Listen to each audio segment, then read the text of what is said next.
नमस्कार, एक बार फिर हिंदी वारदी में आप सभी का स्वागत है।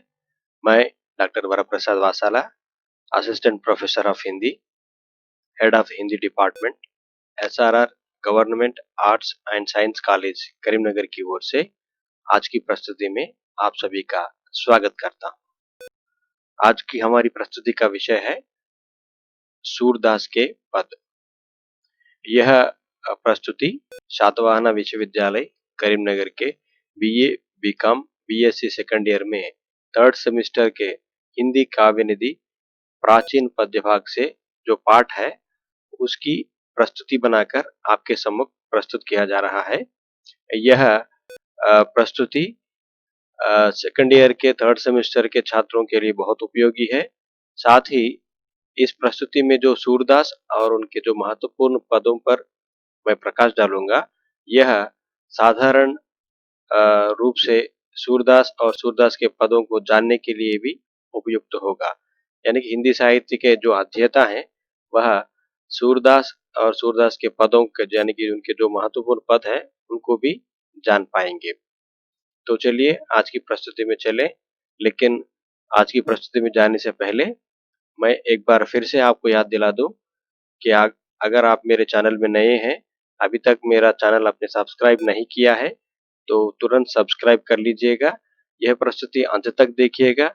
अगर आपको ये प्रस्तुति पसंद आई तो आप लाइक, शेयर और कमेंट जरूर कीजिएगा और साथ ही जो बेल आइकन है उसे प्रेस कीजिएगा ताकि कोई नया वीडियो मैं बनाऊं तो वो आप तक पहुंच पाए। तो चलिए चलते हैं आज की प्रस्तुति में। आज की प्रस्तुति का विषय है सूरदास के पद। इस प्रस्तुति में मैं सूरदास की जीवनी के बारे में यानी कि उनका व्यक्तिगत जो जीवन है उस पर प्रकाश डालूंगा। फिर इसके बाद सूरदास के जो काव्य लिखे गए हैं, सूरदास के काव्यों में जो विशेषताएं हैं उन पर मैं प्रकाश डालूंगा। फिर उसके बाद सूरदास के जो महत्वपूर्ण पद हैं उनका भावार्थ समझाते हुए मैं सूरदास की जो लेखनी की जो अभिव्यक्ति है उस पर मैं प्रकाश डालूंगा। तो कुल मिलाकर सूरदास की जीवनी, उनके काव्य और उनके पदों पर मैं प्रकाश डालूंगा। तो चलिए चलते हैं आज की प्रस्तुति में। सूरदास की जीवनी, काव्य और पद, ये है महानुभाव सूरदास जी। सूरदास की जीवनी पर सबसे पहले हम प्रकाश डालेंगे। सूरदास के जीवन परिचय में देखा जाए तो ये हिंदी साहित्य के भक्ति काल के सगुन भक्ति काव्य धारा के कृष्ण भक्ति शाखा के प्रमुख कवि हैं। एक बार फिर से मैं थोड़ा इसको स्पष्ट करना चाहता हूँ। हिंदी साहित्य का इतिहास इससे पहले हमने 8 वीडियो बनाए हैं जिसमें हिंदी साहित्य का भक्ति काल या पूर्व मध्य काल के नाम से विषय को अधिक विस्तार से वहां समझाया गया है। अगर आप चाहते हैं तो वह वीडियो भी आप देख सकते हैं। तो इसमें थोड़ा सरल रूप से मैं समझाऊं तो हिंदी साहित्य के भक्ति काल यानी कि 1375 से 1700 के बीच की जो समय सीमा है उस बीच जिस कवि ने अपने काव्य का सृजन किया है वे सभी भक्ति काल के अंतर्गत आते हैं। विशेष रूप से जो भक्त कवि हैं वह तो भक्ति काल के अंतर्गत जरूर आते हैं। इस दृष्टि से भक्ति काल में जो काव्य लिखे गए हैं उसमें 2 प्रमुख धाराएं हमको देखने को मिलती है। एक तो सगुन है, एक तो दूसरा निर्गुण भक्ति धारा है। तो सगुन भक्ति धारा का अर्थ यह है, सगुन यानी कि गुणों से युक्त है, जो सत्व तमो रजो गुणों से युक्त है, यानी कि मानव का रूप धारण करके अवतार इस भूमि पर अवतरित हुए हैं और मनुष्य के जो सांसारिक बाधाएं हैं उन्हें दूर करने के लिए उन्होंने बहुत अच्छा मार्ग भी दिखाया है। तो इसमें सगुन भक्ति धारा में विशेष रूप से विष्णु के 2 अवतार यानी कि एक तो राम अवतार है, दूसरा कृष्ण अवतार है। ये कृष्ण अवतार और राम अवतार यानी कि इसमें कृष्ण को भगवान मानकर कृष्ण की भक्ति के प्रचार के लिए जिन्होंने काव्य का सृजन किया उसमें बहुत सारे कवि हैं। उनको उनको उन सभी को हम कृष्ण भक्ति शाखा के समुदाय के रूप में देखते हैं। उनमें प्रमुख कवि जो हैं सूरदास जी माने जाते हैं। वैसे कृष्ण भक्ति शाखा में कई सारे कवि हैं, जैसे चीत स्वामी है, नंददास है, मीराबाई है, ऐसे कई सारे कवि हैं, कवि और कवयित्रियां हैं। उनमें प्रमुख कवि जो है सूरदास जी माने जाते हैं। यानी कि इसका अर्थ ये है कि 1375 से 1700 के बीच में जन्म लेने वाले कवि यानी काव्य सृजन करने वाले कवियों में सगुन भक्ति धाराओं का अपनाकर उसमें कृष्ण को भगवान मानकर जिन्होंने काव्य का सृजन किया है, उन भक्त कवि समुदायों में सूरदास जी प्रमुख माने जाते हैं। फिर इसके बाद दूसरे बिंदु पर जाएं, ये पुष्टि मार्ग के जहाज के कवि माने जाते हैं। पुष्टि मार्ग यानी कि जो भगवान के प्रति जुड़ने की जो बात कहती है, भगवान के साथ जुड़ने की जो पुष्टि की जो बात कही जाती है, उसमें महत्वपूर्ण कवि के रूप में हमें सूरदास जी दिखाई देते हैं। इसलिए गोस्वामी विठलनाथ जी ने इनको पुष्टि मार्ग का जहाज का नाम से उपाधि इनको दी है। तो उस दृष्टि से सूरदास जी पुष्टि मार्ग के जहाज कहे जा सकते हैं। और दूसरे बिंदु पर हम जाएं तो इनका जो जन्म हुआ है सन 1478 में रोणकता या सीही नामक गांव में हुआ है। इनके जन्म के बारे में वैसे ये जो समय सीमा दी गई है यह इतिहास में शोधित है, लेकिन अधिक यानी कि ये सटीक हो या नहीं हो, नहीं नहीं भी हो सकता है। लेकिन इनके स्थान यानी कि इनके जन्म स्थान के बारे में भी मतभेद है। जैसे इनका जन्म स्थान कुछ लोगों ने कहा रोणकता है, कुछ कुछ कुछ ने कहा इनका जन्म स्थान सी ही है, लेकिन यह दिल्ली के पास में इनका जन्म हुआ था। फिर इसके बाद इनकी जो माता है उनका नाम जमुना दास है और इनके जो पिताजी हैं पंडित रामदास जी हैं। ये जन्म के अंधे कवि माने जाते हैं। ये यानी कि जन्म लेते ही ये अंधे हैं ऐसा कहा जाता है। लेकिन इसमें भी मतभेद विद्वानों के मतभेद है, क्योंकि सूरदास जी ने जिस वात्सल्य का जिस वात बाल लीलाओं का जो वर्णन किया है उसको अगर हम स्पष्ट रूप से देखें तो वहां पर पता चलता है कि ये आंखों देखा वर्णन हमको दिखाई देता है। यानी कि जिसने किसी बाल सहज प्रकृति बालक की सहज प्रवृत्ति को देखे बिना इतना अच्छा वर्णन कैसे कर सकते हैं। तो कहने का मतलब ये है कि सूरदास जी कुछ दिनों के बाद यानी कि जन्म के अंधे नहीं होंगे, कुछ दिनों के बाद अंधे हुए होंगे ऐसा भी विद्वान कहते हैं। लेकिन इनके बारे में अधिकतर कहा जाता है कि ये जन्मांध कवि हैं और कृष्ण की दिव्य दृष्टि के कारण उन्होंने इन सभी रचनाओं को किया है ऐसा कहा जाता है। आगे बढ़ते हैं, इनकी शिक्षा के बारे में अगर पूछा जाए तो पुष्टि मार्ग में दीक्षित होकर इन्होंने शिक्षा प्राप्त की है और इनके गुरु जो हैं वल्लभाचार्य जी हैं। ये अष्टचाप के प्रमुख कवि माने जाते हैं। वैसे सूरदास जी के बाद नंददास जी, स्वामी गोविंददास इस प्रकार कई सारे कवि हैं जो यानी कि 8 भक्त कवियों का जो समूह है कृष्ण भक्त कवियों का, उनमें प्रमुख कवि के रूप में हमको सूरदास जी दिखाई देते हैं। और इनके जीवन यापन के लिए यानी कि काम का जो है इन्होंने किया है। मथुरा के श्रीनाथ मंदिर में ये कीर्तन गाया करते हैं और इन कीर्तनों से मुग्ध होकर कई सारे लोग इनके कीर्तन सुनने के लिए उस मंदिर को आया करते थे और वहीं पर इनका स्थिर निवास भी हो गया। या जीवन पर्यंत इन्होंने कृष्ण की भक्ति में ही अपनी रचनाओं को रचा है। इनकी मृत्यु जो हुई है सन 1583 परसौली में इनकी मृत्यु हुई है। कहाँ पर हुई है? परसौली में। इस प्रकार सूरदास की जीवनी हमने देखी है। फिर इसके बाद सूरदास के काव्य और उनकी काव्यगत विशेषताओं पर हम प्रकाश डालेंगे। सूरदास जी ने प्रमुख रूप से 3 काव्यों की रचना की है। एक तो सूरसागर है, सूरसारावली, साहित्य लहरी। इसमें सूरसागर बहुत महत्वपूर्ण कृति मानी जाती है, क्योंकि इसमें सवा लाख पदों की महान कृति मानी जाती है, जिसमें 10,000 तक ही अभी उपलब्ध है, लेकिन इससे भी ज़्यादा पद इन्होंने रचे हैं और उनको गाया भी है। यह श्रीमद् भगवत गीता भागवत से प्रेरित है, यानी कि भागवत में जो दशम स्कंद है, इसमें कृष्ण की बाल लीलाओं का, कृष्ण की जीवन की लीलाओं का वर्णन किया गया है, वहां से ये प्रेरित है। कृष्ण की बाल लीला और वात्सल्य का कोना कोना स्पर्श करने में सूरदास जी सूरसागर में बहुत सारे वर्णन हमको मिलते हैं, जिससे हमें लगता है कि वात्सल्य रस का कोना कोना इन्होंने चांद मारा है। और यानी कि माता और पुत्र के बीच में जो ममता भरा संबंध होता है, उसको उजागृत करने में सूरदास जी बहुत सक्षम रहे हैं।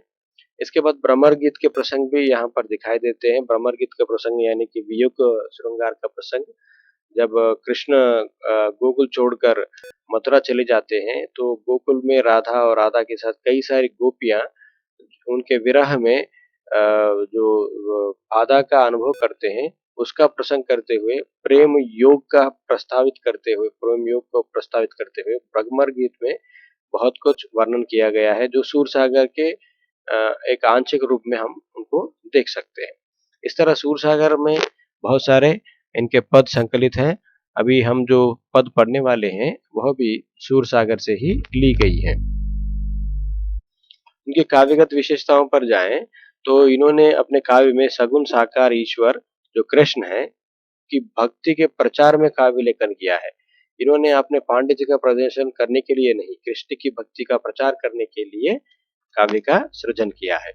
इनकी जो भक्ति है दासी भाव की है, वैसे दासी भाव की नहीं, इनकी भक्ति जो है सखा भाव की भी है, क्योंकि नवदा भक्ति में दासी यानी कि दास में क्या होता है, भक्त जो होता है दास होता है और उनके जो भगवान होते हैं उनके जजमान होते हैं।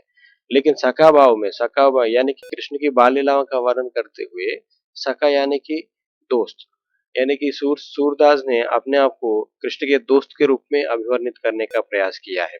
तो एक और दास्य भाव, दूसरी ओर सखा भाव की भी भक्ति इनकी देखने को मिलती है। इसके बाद वात्सल्य का सांगोपांग वर्णन किया है। वात्सल्य के जितने भी दृश्य हो सकते हैं उनका अद्भुत वर्णन और अधिक स्पष्ट वर्णन जैसे सूरदास ने किया है, वैसे हिंदी साहित्य के किसी अन्य कवि ने नहीं किया है। तो ये वात्सल्य रस के प्रमुख कवि भी माने जाते हैं। इनके बाद श्रृंगार रस का वर्णन करते हुए उन्होंने भ्रमर गीत प्रसंग में वियोग श्रृंगार का बहुत अच्छा वर्णन किया है, जिसमें प्रेम योग की उपलब्धि हमको देखने को मिलती है। जैसे गोपियां उद्धव के साथ जो संवाद करते हैं, उसमें लगता है कि प्रेम से बढ़कर कुछ नहीं है, प्रेम योग से भक्ति योग से भी प्रेम योग जो है बहुत बढ़कर है। तो प्रेम के द्वारा भी भगवान को पाया जा सकता है, ऐसा संदेश इनके रचनाओं में हमको देखने को मिलता है। फिर इसके बाद प्रकृति चित्रण और प्रेम की अलौकिकता का वर्णन हुआ है। यानी कि प्रकृति चित्रण यानी कि राधा और कृष्ण के बीच के संवाद, यानी कि गोकुल में जो भी घटनाएं घटी हैं उनका वर्णन करते हुए सूरदास ने प्रकृति चित्रण किया है। और साथ में प्रेम की अलौकिकता यानी कि लौकिक प्रेम से परे होकर अलौकिक प्रेम का वर्णन किया है। इसमें कृष्ण की जो गोपियां हैं, जो 16,000 गोपियां मानी जाती हैं, वह सभी इनसे प्रेम करते हैं। ये एक तरह का अलौकिक विषय है, लौकिक रूप में ऐसा संभव नहीं है। तो इस प्रकार प्रेम की अलौकिकता का वर्णन किया गया है। फिर इसके बाद पद व गेय का लेखन ही अधिक इन्होंने किया है। छंद में अगर देखा जाए तो पद या गेय का लेखन इन्होंने किया है, जिसमें संगीतात्मकता की प्रधानता है और उनकी जो भाषा है ब्रज भाषा है। काव्य भाषा के रूप में इन्होंने ब्रज भाषा को अपनाकर अपने काव्यों में लिखा है। तो चलिए चलते हैं उनके पदों की ओर। यहाँ पर आप देख सकते हैं चित्र में सूरदास जी यानी तल्लीन होकर कृष्ण की जो बाल लीलाएं हों या नहीं तो रासलीलाएं उनका गान कर रहे हैं और बाल कृष्ण प्रत्यक्ष होकर उनको तल्लीनता से सुन रहे हैं। ये दृश्य बहुत मुग्ध मनोहर है। तो चलिए चलते हैं सूरदास के पद। सबसे पहला पद जो है कृष्ण की बाल लीला के बारे में है। वैसे 3 पद जो है बाल लीला का ही वर्णन करते हैं, लेकिन पहला जो पद है ये बाल लीला यानी कि जो नवजात शिशु होता है उसकी जो सहज प्रकृति होती है उसका वर्णन इसमें किया गया है। तो पहले देखते हैं, पद को देखते हैं। इसमें सूरदास जी क्या लिखते हैं। जशोदा हरि पालने झुलावै, जशोदा हरि पालने झुलावै, हलरावै दुलराई मलहावै, जोई सेई कचुगावै, मेरे लाल कौ आव निंदरिया, काहे न आनी सुवावै, तू काहे नहीं बेगी से आवै, तो को कान्हा बुलावै, कबह पलक हरि मूंद लेत है, कबह अदर पर कावै, सोवत जानी मौन हुई के रही, करी करी साइन बतावै, यही अंतर अकुलाई उठे हरि जसुमति मधुरई गावै, जो सुख सूर अमर मुन दुर्लभ, सो नंद बामिनी पावै। ये एक अद्भुत प्रसंग सूरदास जी ने लिखा है, इसमें कविवर सूरदास जी ने बाल कृष्ण के नींद को आधार बनाकर यशोदा की ममता का वर्णन किया है। यानी कि यशोदा की ममता कैसी है और उसके बेटे कृष्ण के प्रति उसकी ममता कैसी है, उसका वर्णन यहाँ पर किया गया है। क्या लिखते हैं? माता यशोदा लोरी सुनाते हुए, या लोरी यानी कि सो जाने के लिए लोरी सुनाया जाता है। लोरी सुनाते हुए बाल कृष्ण को पालने में इधर उधर झुलाते हुए सुला रही है, जिससे बाल कृष्ण कुछ देर के लिए सो जाते हैं। ऐसा सुलाने पर बाल कृष्ण कुछ देर के लिए सो जाते हैं। यह जानकर यशोदा बिना बोले इशारों से अपनी महरियों को काम बता रही है। क्यों ऐसा कर रही है? क्योंकि अगर यशोदा बात करेगी या यशोदा बोलेगी तो इस बोलने से कृष्ण की जो नींद है वो टूट सकती है। इसलिए वो बिना बोले घर का जो काम है वो सभी महरियों को समझा रही है। लेकिन जब बालकृष्ण उठकर रोने लगते हैं, तो यशोदा फिर से लोरी सुनाते हुए बालकृष्ण को सुलाने का प्रयत्न करती है। यह जानकर थोड़ी देर के बाद बालकृष्ण अपनी माता की ममता को फिर से पाने के लिए वो अचानक उठ जाते हैं और वो रोना शुरू कर देते हैं। तो ये रोने को देखकर फिर यशोदा अपने काम को छोड़कर फिर से कृष्ण को सुलाने का प्रयास करती है। यानी कि उसमें भी क्या है, वो बार-बार लोरी सुनाती रहती है। इस तरह से बालकृष्ण की माता यशोदा जिस सुख को पा रही है, वह अमर मुनि भी नहीं पा सकते। यानी कि यशोदा माता ऐसा गाते हुए, ऐसा इनको यानी कि बालकृष्ण को सुलाते हुए जो सुख पा रही है, जो माता का जो वात्सल्य का जो सुख है, वह शायद अमर मुनि यानी कि मुनि कई साल तपस्या करने के बाद भी उनको नहीं मिल सकता। तो इस तरह से कृष्ण की नींद के आधार पर बालकृष्ण की लीला का वर्णन यहाँ पर सूरदास जी ने किया है। तो चलिए चलते हैं दूसरे पद की ओर। इसमें भी कृष्ण की बाल सहज प्रकृति का वर्णन हुआ है। वैसे बच्चे जो हैं यानी कि बीच-बीच में माता से प्रश्न करते रहते हैं और साथ ही अपनी जो सोच है वो अपनी माता के साथ बताने का प्रयास करते हैं और साथ ही अपने अपने लिए जो भी कुछ चाहिए उसकी माँग करते हैं। तो यहाँ पर भी बालकृष्ण कुछ ऐसा ही कर रहे हैं, देखते हैं। सब पहले पद पर जाएँगे। मैया कब ही बढ़ाएगी चोटी, मैया कब ही बढ़ाएगी चोटी, कितनी बार मोहि दूध पिबत भई, यह आज है छोटी। तू जो कहती बल्कि बेनी, जो है लांबी मोटी, काढ़त गुहत नहावत ओंछ तिनागिन सी बुई लोटी, काचो दूध पियवत पच पच देत न माखन रोटी, सूर श्याम चिरजीव दुवैया हरि हलदय की चोटी। तो इसमें बाल कृष्ण की जो बाल सहज प्रकृति है, उसका वर्णन किया गया है। कविवर सूरदास जी ने बाल कृष्ण और माता यशोदा के संवाद यानी कि आपसी बातचीत के द्वारा बाल कृष्ण की बाल सहज प्रकृति को प्रस्तुत किया है। वैसे बाल कृष्ण प्रश्न करते हैं। क्या प्रश्न करते हैं? यशोदा माता, मेरी चोटी कब बढ़ेगी? वो प्रश्न करते हैं कि मेरी चोटी कब बढ़ेगी? तुम्हारे कहने पर मैंने नापसंद दूध को भी चोटी बढ़ाने के लिए पिया है। वैसे यशोदा माता यानी कि बच्चों को खाना खिलाने या नहीं तो उसको दूध पिलाने का प्रयास करती है, तो पहले कच्चा दूध जो है बालकृष्ण नहीं पीते हैं। तब यशोदा माता कहती है, अगर तुम कच्चा दूध पी लोगे तो यानी कि अपने भाई हलधर जो है बलराम की तरह तुम्हारी चोटी भी बहुत मोटी और लंबी बन जाएगी। ऐसा कहकर उन्होंने क्या किया है, बार-बार उनको कच्चा दूध पीने का जैसा किया है। तो उसे याद करते हुए फिर से बता रहे हैं, बालकृष्ण कहते हैं कि तुम्हारे कहने पर मैंने नापसंद दूध को भी चोटी बढ़ाने के लिए पिया है। मेरे माँगने पर भी तुमने माखन की रोटी नहीं दी है, लेकिन ये चोटी आज भी बड़ी नहीं हुई है। कुछ दिनों के बाद बालकृष्ण को समझ में आ गया, ये तो माता यशोदा के यशोदा ने उनको दूध पिलाने के लिए ऐसा ऐसा किया है, ये समझ में आ गया। यानी कि ये बार-बार मक्खन और रोटी माँगने पर भी इनको नहीं मिला है। इसलिए उसको उससे यानी कि प्रश्न करते हुए ये पूछते हैं कि लेकिन ये आज भी बड़ी नहीं हुई है। ये बलराम की चोटी की तरह लंबी नहीं हुई है। तो कहने का मतलब ये है, माता यशोदा तुमने मुझसे झूठ बोला है और मुझे दूध पिलाने के लिए तुमने ऐसा किया है।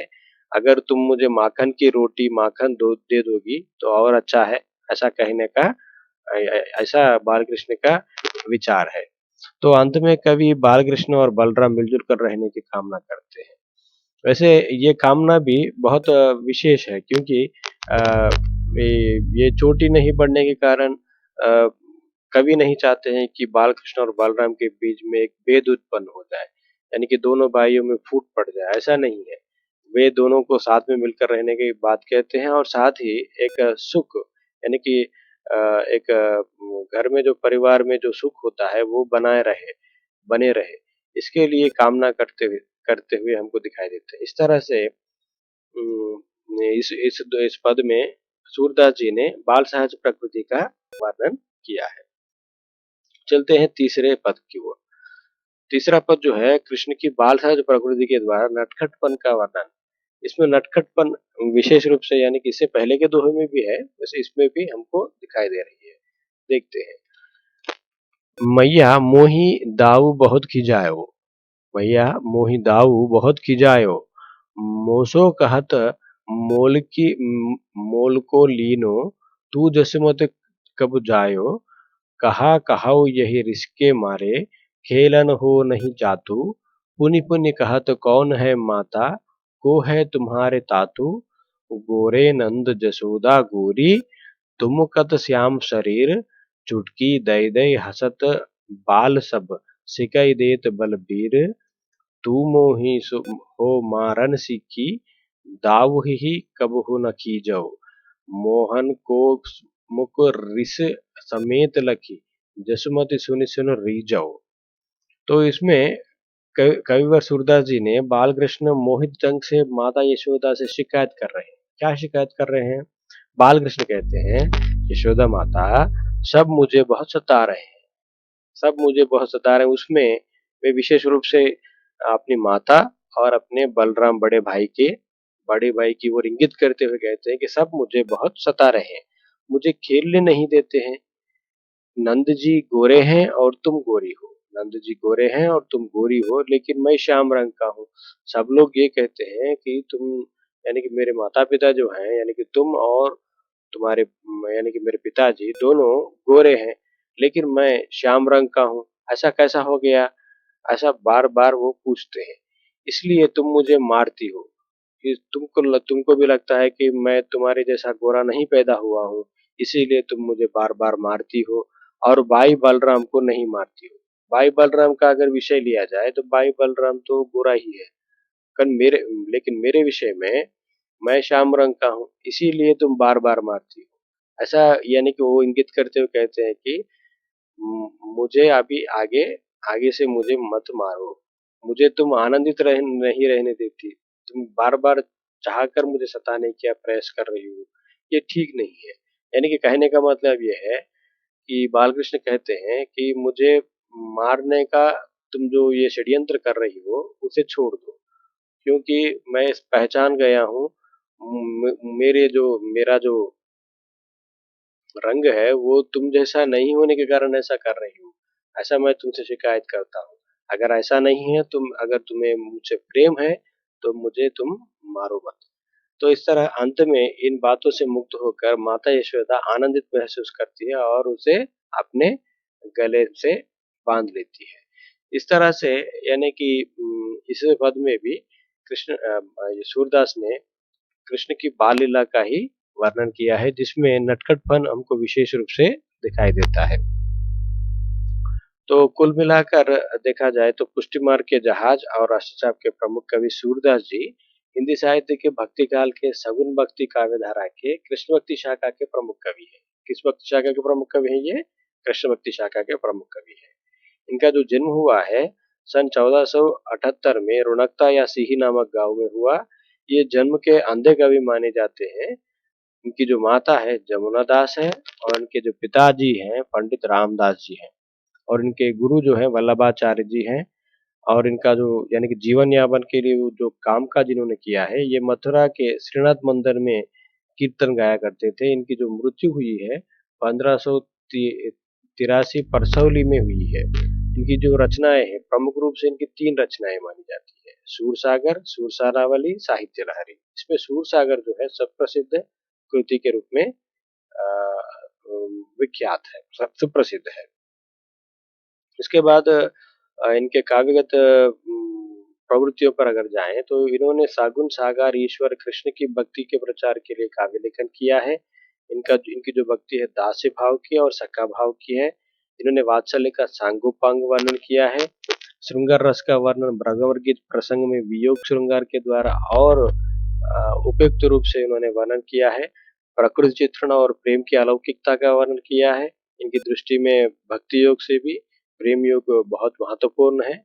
इसके बाद पद व गेय का लेखन किया है जिसमें संगीतात्मकता हमको दिखाई देती है। इनकी ये सभी काव्यों की काव्य भाषा जो है ब्रजभाषा है।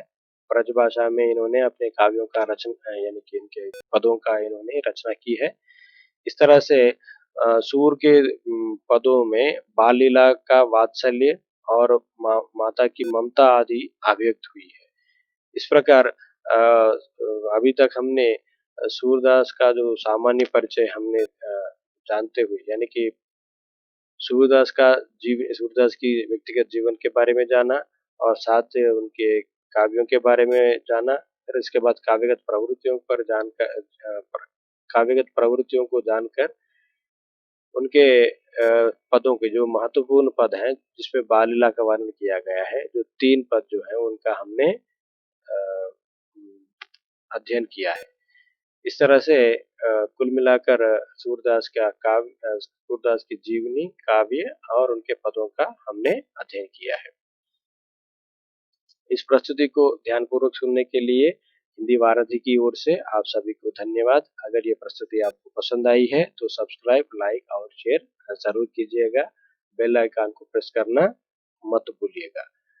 इतना कहते हुए जय हिंद, जय